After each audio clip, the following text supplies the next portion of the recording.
here in the district, for your children, and for our community. And now let's do the pledge, and let's have this lovely young man lead us in the pledge.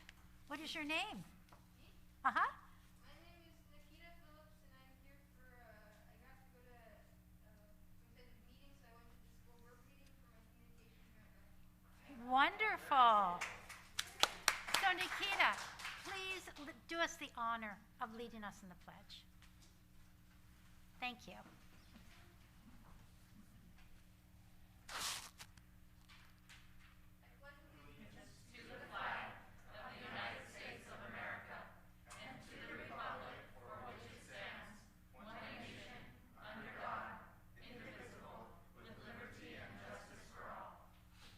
Thank you.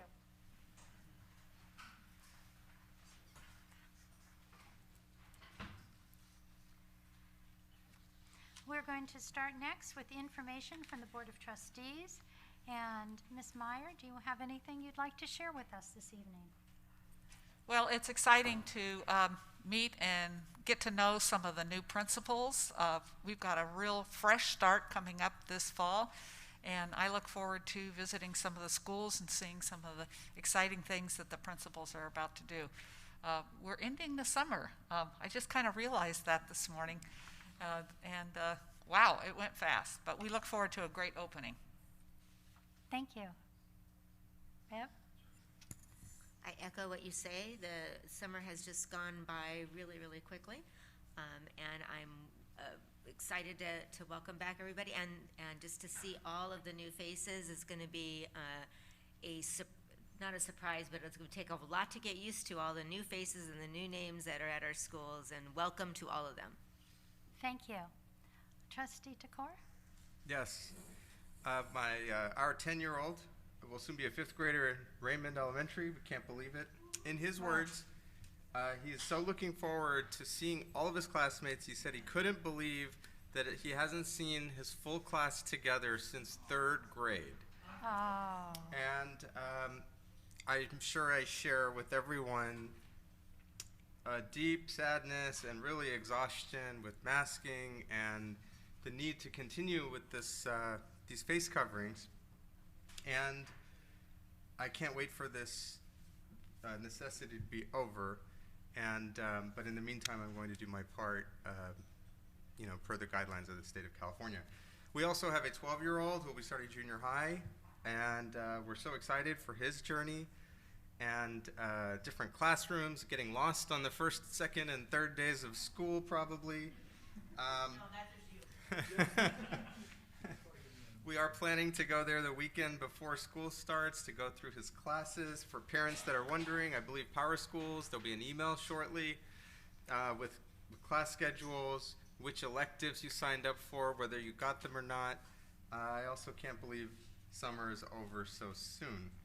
I had the opportunity, I was contacted by a group called the Hope Leadership Institute.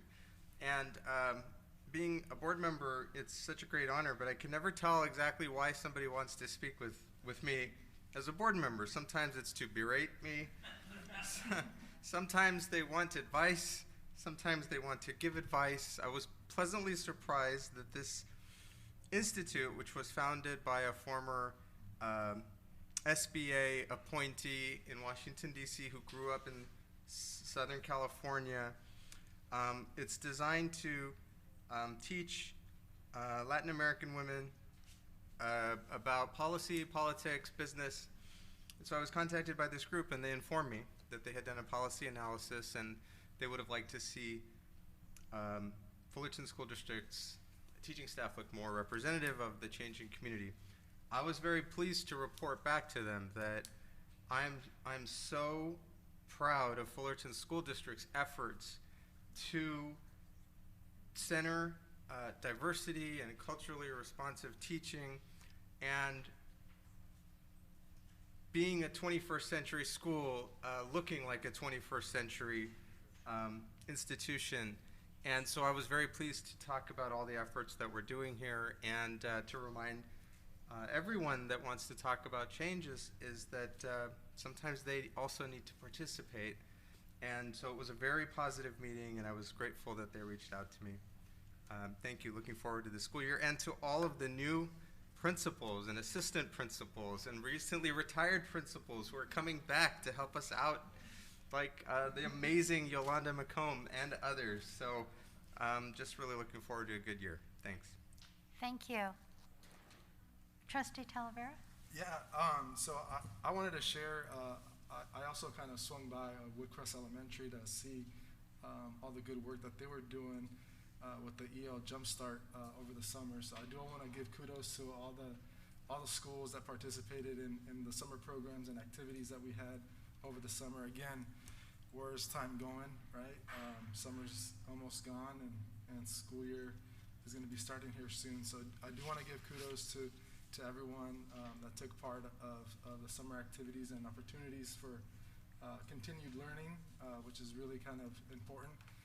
Also knowing that there is other organizations out there kind of supporting Soulful as well too, which is another kind of enrichment opportunity for folks to partake here in the community.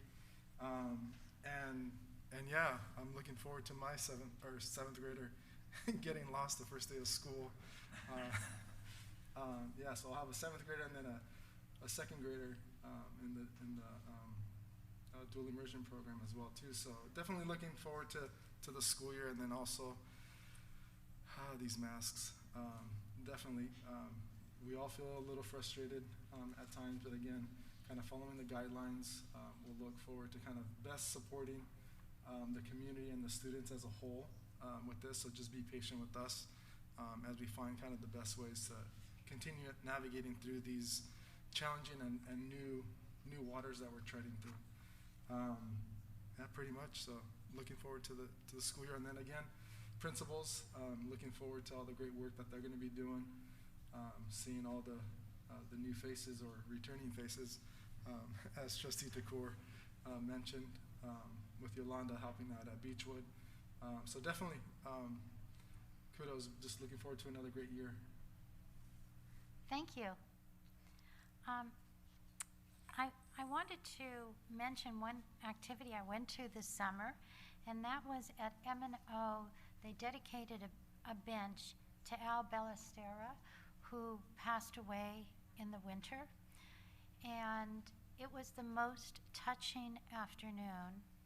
And what Scott and his team did with flowers planted, that he has assured me he's going to continue to keep looking beautiful around that bench, and what a restful place for people to go and take a moment and meditate, read, check off their to-do list, whatever.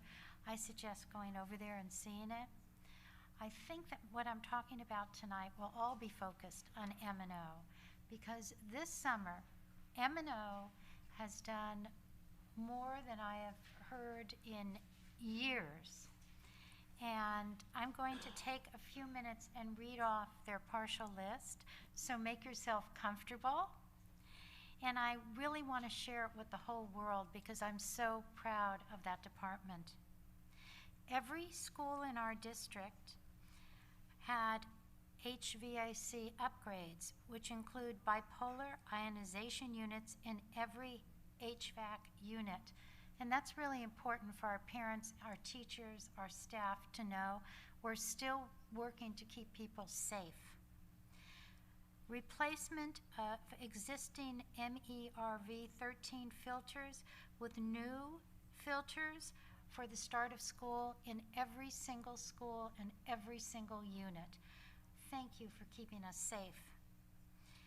We repaired and replaced asphalt at Beechwood, Common Ground Kinder and Upper Playground areas, Laguna Road, Orangethorpe, Sunset Lane, and all of those places have been yearning for that for several years, and it's wonderful that this summer they got their wish. We installed EV charging stations at Richmond, Fissler, and our district office for a total of 16 stations, doing our part to help save the environment and respecting our employees and parents who have e-cars. Deep cleaning and campus beautification in all classrooms, offices, the kitchen, all restrooms, all NPR floors waxed and polished, power washed concrete, repainting of curbs and lines wherever they were needed. Grass fields were monitored for their watering and ongoing completion of that work, which we hope will be all completed by the first day of school, August 16th. At Acacia, new portable classroom. At Commonwealth, drainage was fixed near the multipurpose room. They repaired the wood beam at the sensory area, installed a new ball wall, built divider for the wall for the room 12. At Fern, classrooms 24 and 25 were recarpeted. At Ladera Vista, there was a removal of unused bike and fencing area and replaced with parking stalls. And I'm sure the people at LV are very happy about that. New office carpeting and welcome desk, and recarpeting of rooms 14 and 17. Laguna Road installed a pair of soccer goals and one baseball backstop. They painted the exterior of the multipurpose room, which really needed it. At Maple, they added trees to the kindergarten lunch area, replaced trees removed due to our solar with maple trees, removed stove and staff lounge and replaced it with cabinets, removed carpet from the staff lounge and replaced it with a vinyl area. Nicholas replaced HVAC ducting for 7 rooms, EPA to install groundwater monitoring wells, recarpeted 3 rooms. Orangethorpe installed outdoor learning center funded through the Phelps grant. Thank you to the Phelps. They recarpeted room 11. Pack Drive, they tinted the classroom windows located at the front of the school, and I know that really was something parents wanted in that community. Parks, they recarpeted room 404. They put fans in both locker rooms, and they painted both locker rooms. Those fans are going to be greatly appreciated. Richmond replaced 2 barred units at the portable used by Pathways of Hope. Sunset Lane, they repaired unsafe sidewalks and blacktop areas, new signage on the front of the school. Valencia Park repaired a rotted walkway roof. Nutritional Services remodeled the break room, repaired the roof over the kitchen and portable staff offices. They installed a new blast chiller, of which the money you'll see in a moment was donated by St. Jude Hospital. Deep cleaning of the Nutrition Services warehouse. District office was a remodel of ELC, a creation of the Hall of Fame, upgraded Special Services kitchen and restroom, installed new cubicles for child development services, front and back offices. Thank you, M&O, for everything. And as you can see, every single one of our schools, our district office, and our nutritional service buildings were all thought about this summer to give needed upgrades for what is important, and safety. Next, I'd like to ask if the superintendent has a report.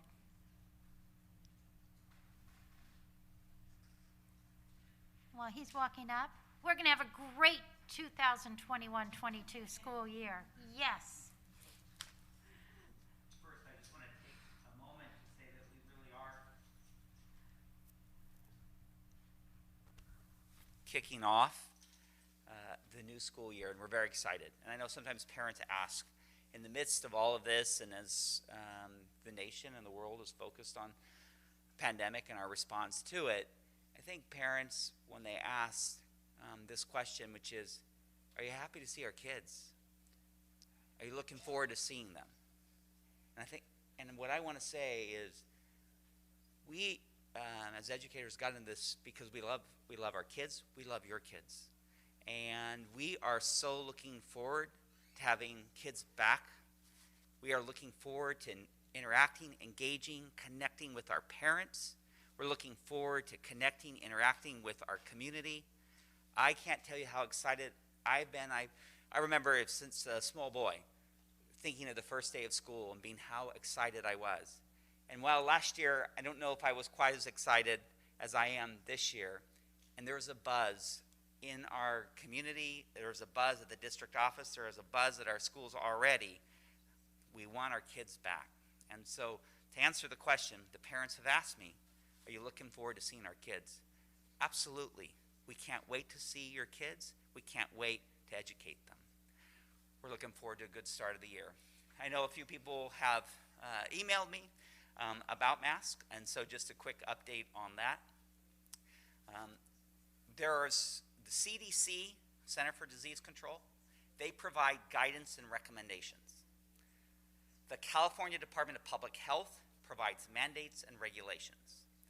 So California Department of Public Health has mandated that kids and teachers, for that matter, and anyone in the classrooms, regardless of vaccination, must wear it. In addition to California Department of Public Health, there's something called Cal OSHA.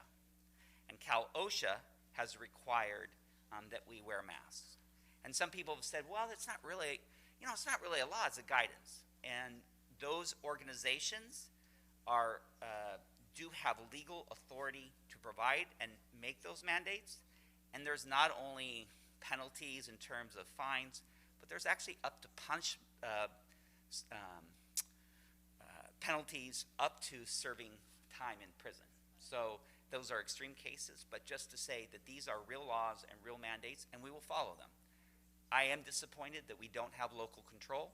I believe this is something that is best dealt with at the school district level, and I think we could, and we have shown that school districts can be responsible in the decision making. With that being said, it is not at this point in our control to do that, and we will continue to follow those mandates. So some people are also concerned, well, would we expel kids and those sorts of things? We've been doing this for an entire year. We have not expelled a single child. We've not suspended a single child. We work with families. We love our kids. We love our families. We love our parents. We're going to work with you, and we're going to work with our parents and community to make it work. And so just to say, we'll be working alongside and continuing to have our voice heard at the state level. So thank you, everybody. And I do want to end with this. I don't want, in the middle of some of the mask and some of the health requirements, to get lost that we are here for kids, and we can't wait to have your kids join us back for teaching and learning here in August. So welcome, and we look forward to seeing you all.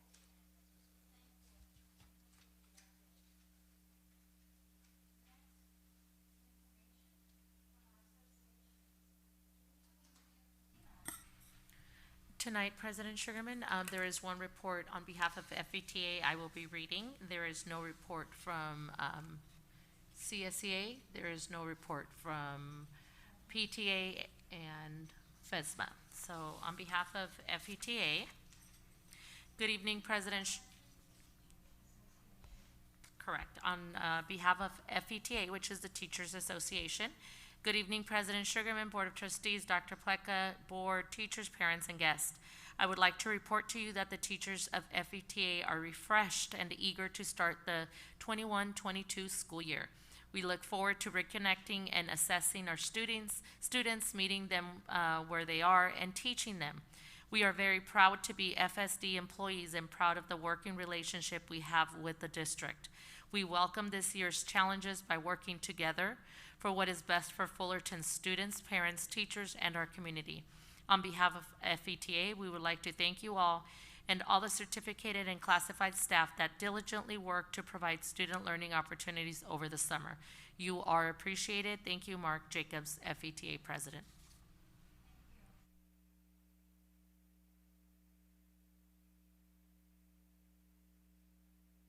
We do have 2 public comments. Thank you.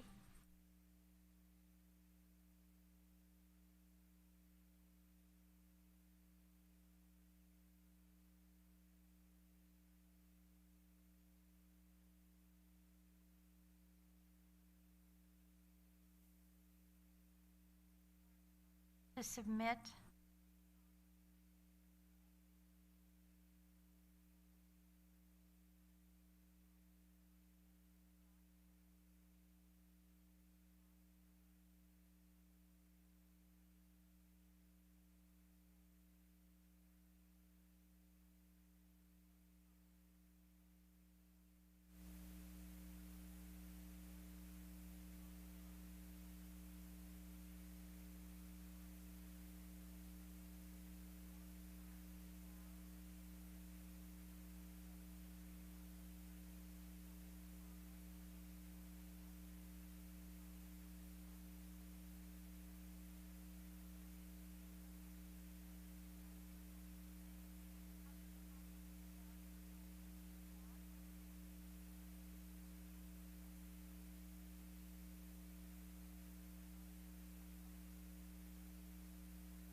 Oh, I turned it off.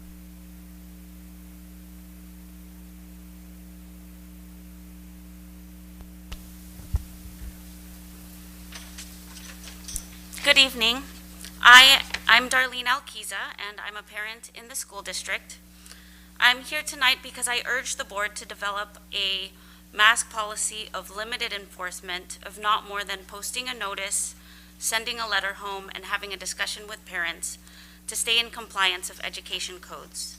The CDPH changed their guidance in a few hours after realizing that turning away unmasked children violates school codes, leaving districts the task of developing mask enforcement policies. I have emailed each of you the various codes that apply to this matter. Last year was a success and overall ran smoothly.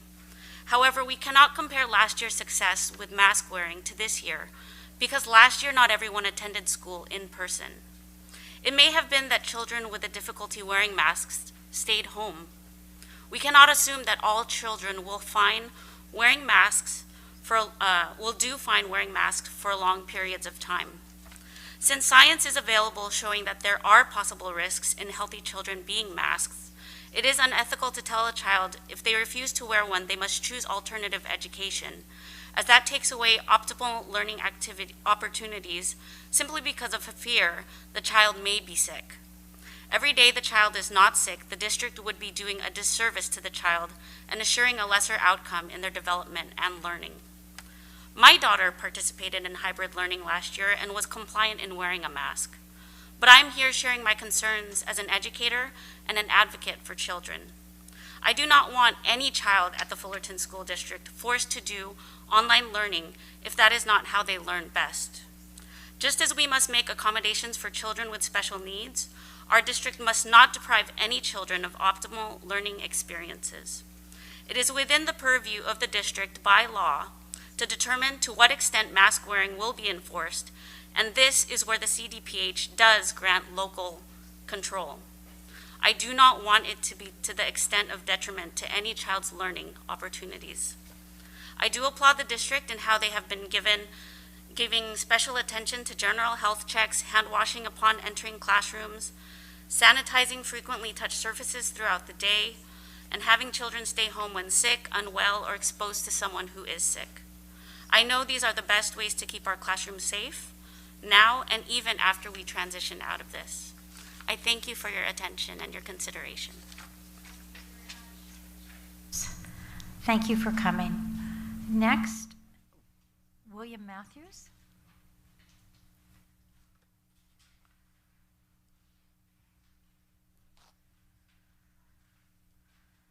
Madam Board, or Madam Chair, the Board, and Superintendent, I have basically a question, or three questions, and the first is whether or not, and if you anticipate, adapting, or adopting rather, any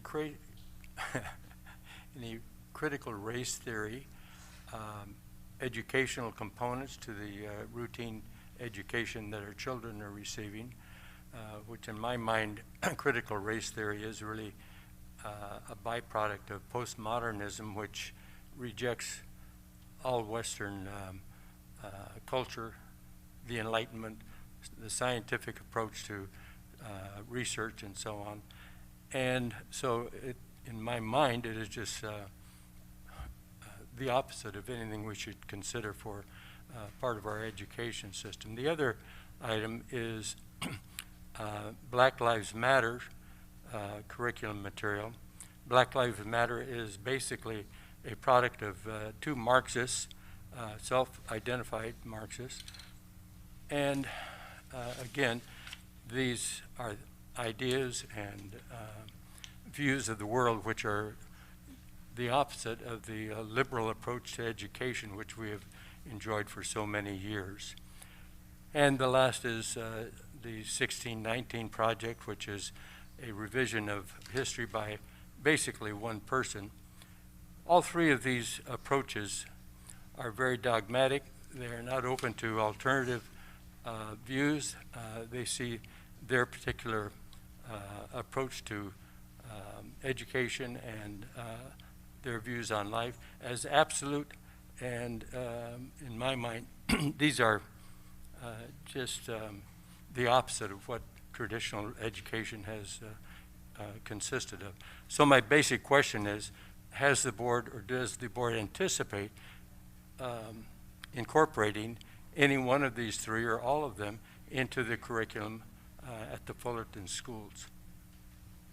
Mr. Williams, I appreciate your questions, and I will tell you that now, by law... Ma'am, may I get up closer to hear you better?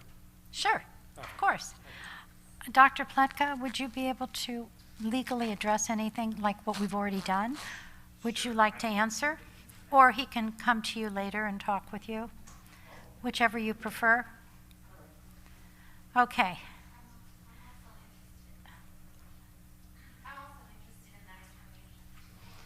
Absolutely. The problem right now is, in public comments by law, we are not allowed to get into a dialogue, and therefore we can't answer any of you. But the superintendent certainly will answer your questions and tell you where we are right now with these items. And we're very pleased that you've come to ask. That's important.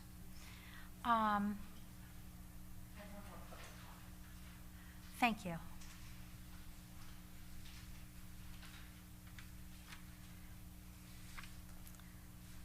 Lily Chavez, welcome.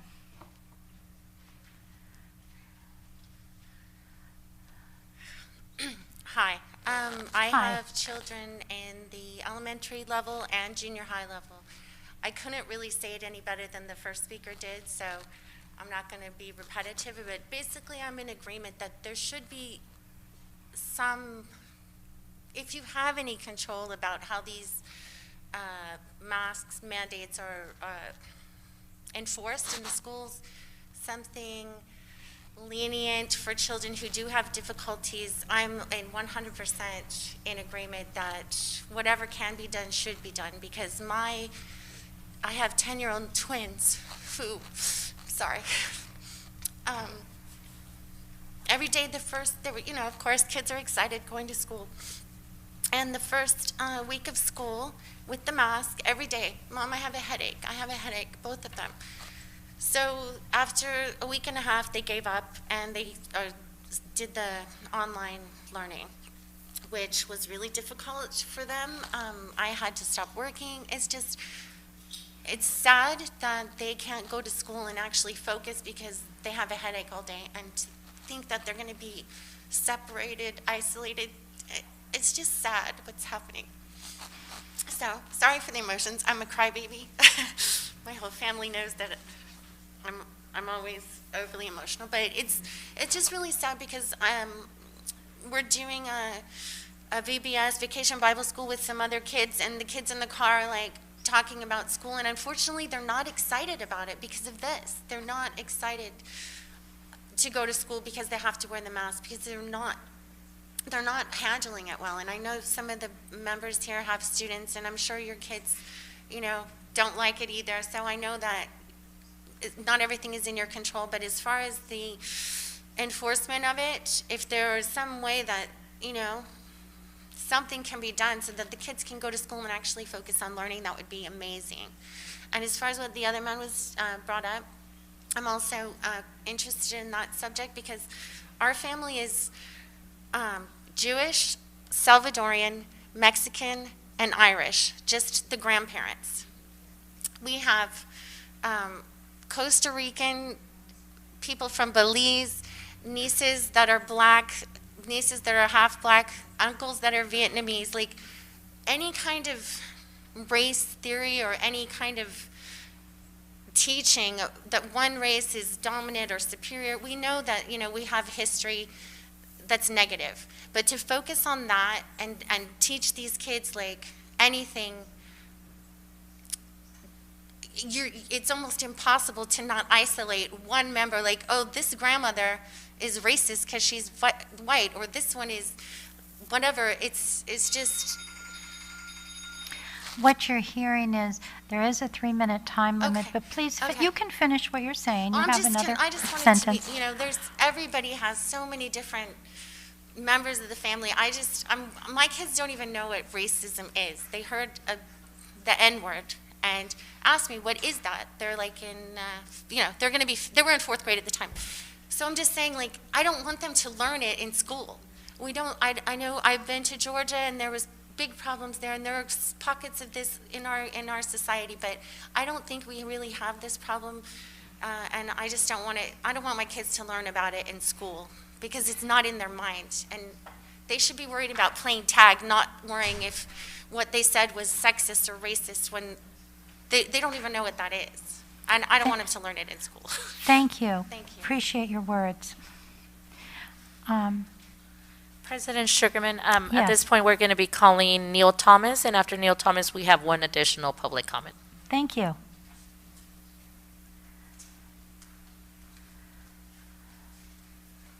Thank you so much for the opportunity to speak.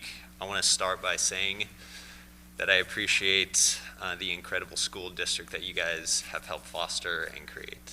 Thank you for that. I appreciate the comments about the California public health mandates that are out of your control.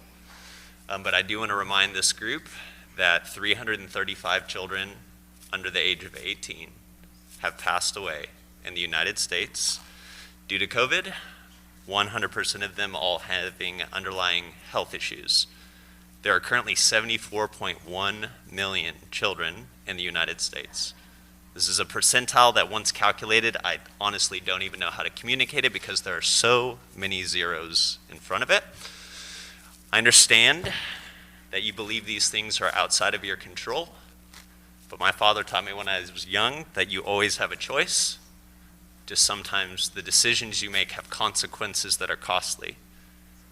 Another thing that he taught me was that good people do not obey oppressive or bad laws. And I know some of you may have never thought you would find yourself in a moment in history, the one you are currently standing in. And I would just ask, as one parent, to please do all that you can to do what is right in this moment. Not as what is legal, not as what is politically mandated, but if there is virtually no risk to have kids in school without masks, if you're excited to see them, I would encourage you to see their faces. I've talked with my fellow educators that have their doctorate in teaching and explain the incredible difficulty it is to teach a small child how to pronounce sounds when you can't see their lips. Not to mention the other documented and proven issues that come with putting healthy kids in masks. I won't get into Dr. Fauci's emails that came out from March in 2020 that described how absolutely useless these things are at preventing communicable disease. It is laughable how much truth is out there that is currently being ignored. And I do want to say I empathize with the position you find yourself in. I lead things myself. I've had to make some very costly and difficult decisions, but I've chose to do what I believe is ultimately right, based on my convictions, based on reality, and in science.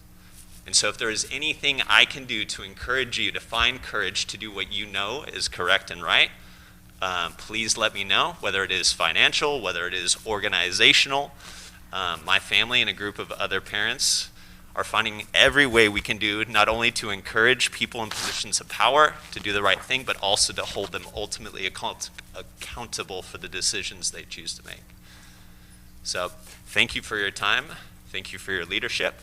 I pray and I hope that children will not be required to wear masks. I pray that parents will be allowed to choose what they feel is best for the health of the children that God has entrusted to them.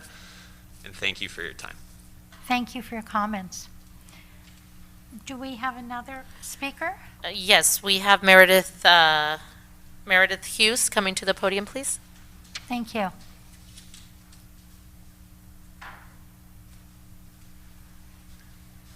Good evening. I'm here to ask for, again, for you all to think again about putting our little ones and our children in masks for another year or for that much more time. We're simply, as parents, asking you to back the data of what has happened, in which my fellow parent has already reported to you. For the children in our school district, because I know that it's different in every school district. I was just at a school board meeting for Tustin last night because of an associated group that backs this initiative. And this is such a wonderful place. I love all these parents that are sitting here. It was a little bit more boisterous last night. And there was media, and there was a speaker who is looking to run for governor. And I appreciate that our school district has a more personal approach, because we are a smaller district. We have smaller schools. And I feel like we take pride in the closeness that we have created. But I am also asking you to support the rights that from us as parents, these children that we've brought forward and handed to you to educate, because you all have dedicated your lives to education. With the choice of masking our kids. Even Prime Minister Boris Johnson, he actually repealed the mask mandate on May 17th and then reinstated that same understanding that children should not be in masks on July 20th. That's in the face of the Delta variant being, that's the center point there. So it's not matching up for any of us as parents. Again, all we want is choice. Choice over what happens to our children's faces when we hand them over for 6 hours a day with the full trust and love that we know that the educators have for them, and that it not be compulsory. It kind of hit me pretty hard that the parents of England had more choice and freedoms of what happened to their children in a public school setting, and that was upsetting to me. I have a really vested interest in this topic. Obviously, we all have children, but I have a 7-year-old boy. And if you've ever had a 7-year-old boy, you know they are vivacious and happy. They have big teeth at the time. They are just the best. If you could bottle that energy, you could sell it for $1 million. Until you put a mask on his face. And then he comes home and he's tired and he's dour and he needs to lay down and he doesn't want to make eye contact because he hasn't had to for hours and hours and hours. Because I feel like this is what makes him not have to make that eye contact. So me as a mother, I'm at this point now. What should I value more? Should I value his education, his social, emotional growth, or his mental health? Because I've seen that bright light dimmer and dimmer and dimmer the longer that he's in school in the last year. And he lays down because he simply needs to replenish his oxygen levels. If I mask him, he loses. If I pull him from school like I previously had to when online 100% learning was not working for him, he loses. And I just don't know what I should do at this point and what I should value more. And this, again, is the position that we as parents are being put in which we don't really understand why anymore. We masked, and we all did our part because we wanted to wait for the vaccine. It's here, and it's working. And we're I so have- grateful. I don't like telling you have to stop, but the 3 minutes are over, so please conclude what you want to share with us. Yes, absolutely, ma'am, absolutely. My last paragraph. My point was just, that was the entire point to begin with. As parents, I'm so glad that we are being able to be heard. I understand that the lawsuit recently filed to the state and Gavin Newsom filed this last week, and I do understand that that probably will not be the last measure to be taken if the choices are not put back into the hands of parents. I thank you all for your time. And thank you. We appreciate it. Difficult. Now we move on to approve our agenda. Oh, wait a minute, sorry, we move on to approve our minutes from June 22nd. Do we have any corrections? Any additions?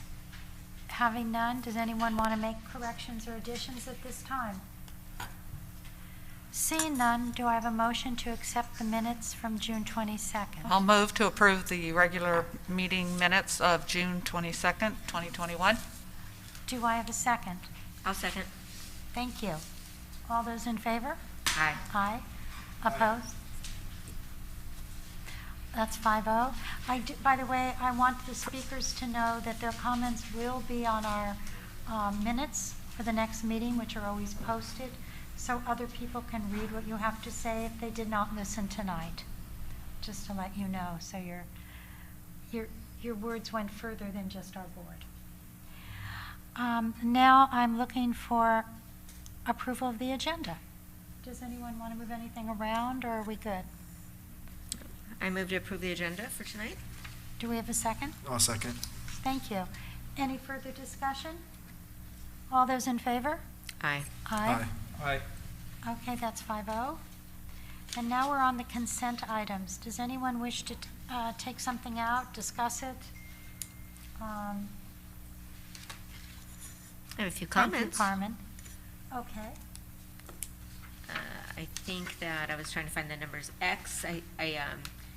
I always like to see the fact that our students do so well and become very successful in their careers, that we then hire them back to work for us in roles other than teachers. We've got our video photographer hired off to help us with things that we're doing for distance learning, so I really appreciate that. I appreciate the fact that our district not only has taken an effort to look at the social emotional health of our children, but also with our staff members, and is offering a Calm app for our managers to be able to take a look at and to acknowledge that they need self-care too. And if you need some help falling asleep and you need an app to give you some lullabies, you can do that. But I really appreciate the fact that we're not overlooking everyone that's working with us. There's so many things going on in our lives, as has been mentioned in our public comments, that just looking at how we best can serve everyone that's under our umbrella. And I really appreciate you guys doing that. Thank you. Is there anyone else who'd like to make a comment? Just a brief comment. I believe that the titles here represent recent changes for J.D. Mancha and Mike McAdam. I just wanted to thank them for always going above and beyond for the Fullerton School District. And I guess wanted to take this other opportunity as well. Scott Schlabs has been super helpful for various requests. He's currently assisting our state senator with a request from a community member. Thank you all very much. I think your bulk of the work that we see comes in through the consent items, and we don't get to talk about it enough. So thank you very much. Thank you. Is there anyone else? Of course, I want to show the gracious donations we've received. There they are. And there's that, what do we call it, blast chiller, $17,500 from St. Jude Hospital, the donation from the Fullerton Education Foundation, and other Phelps and PTAs. All of those dollars make our district a much better school district than it could be without them, and we appreciate all of our public donations. Next, I'd like to mention that BB, which is our middle college, that I want to remind our public that Fullerton School District is a very special place with forward-thinking leadership. And under Dr. Lee, we have a relationship with the Fullerton Junior College, and they come in and they teach our students. And this year, the subject they will be teaching is journalism, am I correct? And the children will get college credit for this, and they will get a college grade for this. And they are enthusiastic about signing up for the college program. Usually, we've been able to offer more than one class, but because of a shortage of teachers at the junior college this semester, this will be the course we teach, and we are eager to teach it. So thank you for your work, and thank you for the partnership with Fullerton Junior College. Now, do we have a motion to accept our consent calendar? I move to approve the consent calendar. Do we have a second? I'll second. Thank you. Further discussion? All those in favor? Aye. Aye. All those opposed? That's 5-0.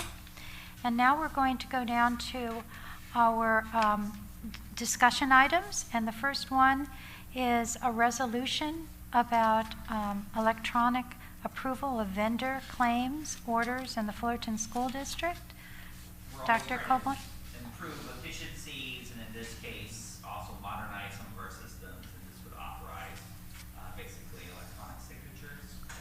Our birthday boy's back there. Share some more.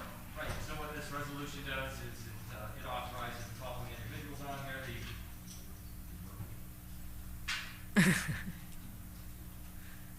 We can sing happy birthday while we're waiting for you to talk. What this resolution does is it authorizes the three individuals on here, Melissa Greenwood, Mike McAdam, and Damian Ibarra, to authorizes them to sign electronically with our vendors. And this is a type of thing we annually do. Correct. So do I see any questions? May I have a motion? I move to adopt resolution 21/2202 authorizing the electronic approval of vendor claims and orders for the Fullerton School Districts for Districts 22, 40, and 48. Second? All those in favor? Aye. Opposed? That's 5-0. I want to remind those listening in that when the board has questions, we phone and ask them directly or write notes and get answers before the board meeting. And for all of the next 4 items, that's exactly what we've been doing. The next item is a resolution authorizing designated district personnel, other district personnel to sign. And do I have a motion on that one? It's B. I'll move to approve Resolution 21/22-01, authorizing the designated district personnel to sign various documents. Okay. Is there a second? I'll second. Thank you. All those in favor? Aye. Aye. Aye. That's 5-0, and that relates to districts 22, 40, and 48, just for the record. And then C is Dr. Hammett. Is that what you're up there for? Yes, it is. Approve a new committee on assignment recommendations for the coming school year. Would you like to explain? Yes, the board has the authorization to approve teachers to teach a subject area that is outside of their credential area. We have a unique year this year in that we'll be offering distance learning classes to almost 300 students whose parents in the district have chosen to have them participate in distance learning. And students at 6th, 7th, and 8th grade will have access to electives as part of their distance learning day. So what we're asking the board to do is to approve 3 of our teachers who will be teaching the 6th, 7th, and 8th grade students to offer an elective that they're qualified to teach but is outside of their normal credentialing area. Thank you. Would you put that slide up for us? Thank you, Carmen.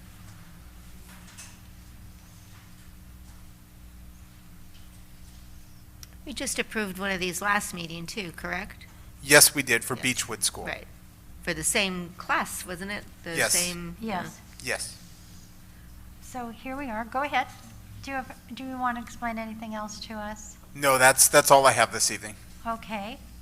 And we heard about this last month, June, at our meeting. Does anyone have any further questions? It's wonderful that even though students are online, they have the opportunity for electives, because that's a very important part of their education. All those in favor? Aye. Did we have a motion? Oh, sorry. I move to approve the new committee on assignment recommendations for the 2021-22 school year. Second? Does somebody have a second? I'll second. Thank you. Now, all those in favor? Aye. Opposed? Thank you very much. Happy that that's going to take place. And, sorry, my computer doesn't love me all the time. Next, we have the first reading of Board Policy 1312.3, Uniform Complaint Procedures, and this really is important to families. Yes, so this is a first reading. There's no action on this evening, but just to let the board know, we do have frequent updates to board policies based on changes to state laws. And in this case, there were changes to both nutrition services programs and special education programs and how they work under the Uniform Complaint Procedure policies. So that's the changes you'll see reflected in this board policy. Would you explain item 7 for everyone to understand? That's the one about high school? Yes, let me go there right now. It's page 2 of the, Wasn't that homeless? yes. I'll read it while you find it. Any complaint by or on behalf of a homeless student as defined in 42 USC 11434A, a former juvenile court school student or a child of a military family as defined in Education Code 49701, who transfers into the district after he or she had their second year of high school, alleging district noncompliance with any requirement applicable to the student regarding the award of credit to coursework satisfactorily completed in another school or district, or the grant of an exemption from the board-imposed graduation requirements. Yes, so this really does apply to high school districts. However, at the advice of our legal counsel, they do advise that we adopt the entire UCP process as it is written, so that if there are compliance checks and a review of our policies, we have all components of the UCP process as part of our board policy. Thank you. Does anyone else have any questions? No. Do I have a motion? Oh, we're not, we're it's just discussion, Yeah, first reading. If we have comments, then we can get back to you within the next 2 weeks and before the next meeting, correct? Yes, please. Correct. Then the second board policy is a revised board policy 6158, and it deals with independent study.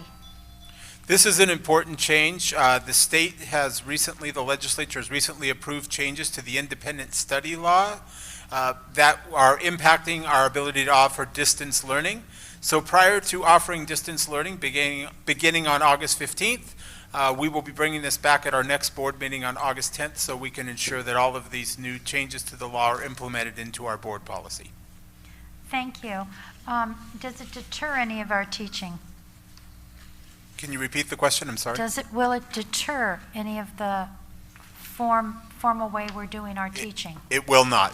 It actually helps support and provide further support for what we're doing in our distance learning program. Does Thank this you. have anything to do with the independent study when a student is away? Yeah. Yes. It Will does. that continue or be revised? That will still continue. It still has independent study when students are away from the district, but it also adds the component of the distance learning program being added to school districts as a requirement under the state law for the 2021-2022 school year. Thank you. And that's why it would have a minimum of 5 days as what it's looking at for independent study? Yes, yes, that's correct. Okay. And this actual policy is mandated, correct, with the whole process for this year, right? It is. Our Right. board policy needs to be in alignment with the state law, and we need to have that in place prior to our first day of distance learning. And this policy would be different than, do we have a board policy on, we have independent study now, and then we have homeschool programs, correct?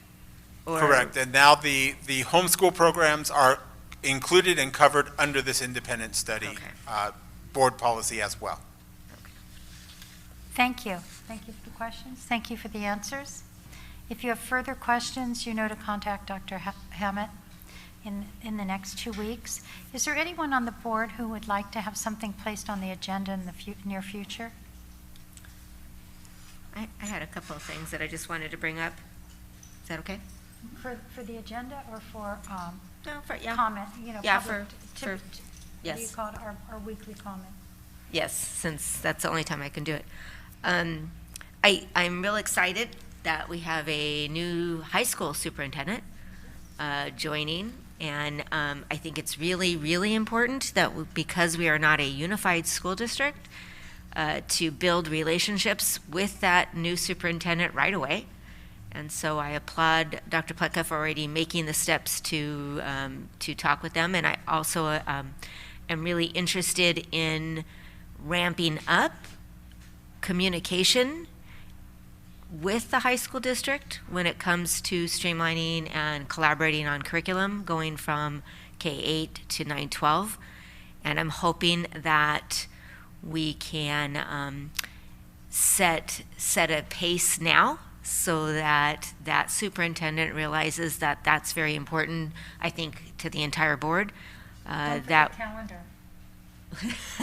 that we really, really, look to bringing together ed services and bringing together all of our, from here all the way down, because sometimes I think we have the tendency to be just here, but it really needs to matriculate all the way down, and it's more, not more important, but just as important for our ed services department and our teachers to be able to collaborate so that our students have streamlined and have an education that goes all the way through to K-12, and that we're talking to each other, we're making sure that that happens. So I'm real excited about that, and I'm hoping that that's something that you can report back to us by, in one of our weekly what have you, but I really think bringing us into that and letting us know how that's going would be great. Yeah, quick shout out to Dr. Steve, the new superintendent.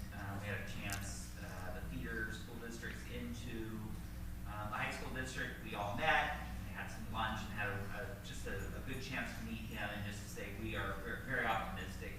And he shared his commitment to working with the districts that feed into his, and he also just had this very gracious, charismatic, and very focused on our kids and families. Great, right. And the other thing is, and I'm sure this is probably on your radar, is I would love to have may not be the next meeting, but as soon as we can. I know that our distance learning program and our new school, more or less, is all brand new, and we're going to get those numbers all kind of figured out over the next month or month and a half. I would really like to have that communication so that you can report out how that's going and what those numbers look like. And, just a progress report, because that's, again, something very new to us, and we'd love to see how that's going and what the challenges you guys have found or, successes are going to be. Thank you. I actually have something that I'd like to hear about in the future. We got a grant, a safety grant, like cameras in our schools and things like that. And I think it's something that people in the public would like to know about, because we're frequently asked, how safe are our schools? I mean, in terms of health safety, I think the word has gone out a lot about all we're doing. But in terms of security, I think that people would like to know, and I would certainly like to know. So sometime in the future, please. Is there anything else? Seeing none? Yeah, actually, I just wanted to. Go ahead. This is not an agenda item, but maybe just an email about when our next session with Dr. Nava will be. I think that is in absolutely. September. Okay. We will be 10th, sending you information 11th? September 10th. September 10th and 11th. Yes, 10th and 11th. Great, Okay. thanks. And our next meeting will be August 10th at 2021. at 6 o'clock. This meeting is adjourned. Thank you all for coming.